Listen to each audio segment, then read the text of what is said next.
অভিনয়ের পাশাপাশি গান নিয়েও সরব থাকেন অভিনেত্রী নুসরাত ফারিয়া। 2018 সালে প্রকাশ পেয়েছে তার প্রথম গান পটাকা।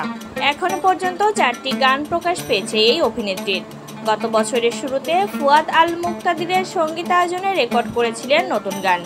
সে সময় জানিয়েছিলেন দ্রুতই গানটি শুনতে পাবেন শ্রোতারা।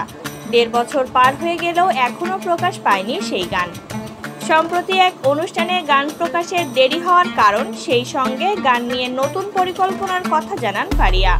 গান প্রকাশের বিলম্ব হওয়ার কারণ জানিয়ে ফারিয়া বলেন, আসলে অনেকগুলো মানুষের সমন্বয়ে একটি ভালো কাজ হয়, তাই একটু সময় লেগে যায় গান প্রকাশের ক্ষেত্রে। আর আমি তো শুধু গান প্রকাশ করি না, একটা মিউজিক ভিডিও তৈরি করি। দর্শকের কাছে যেন একটু ভিন্ন রকম লাগে, এ কারণেই দেরি হচ্ছে।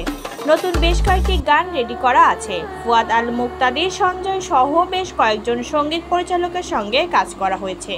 ভবিষ্যতে নিজের পছন্দের শিল্পীদের সঙ্গে কোলাবোরেশন করার ইচ্ছা আছে। পরিকল্পনা করছি, দেখা যাক কতদূর কী হয়।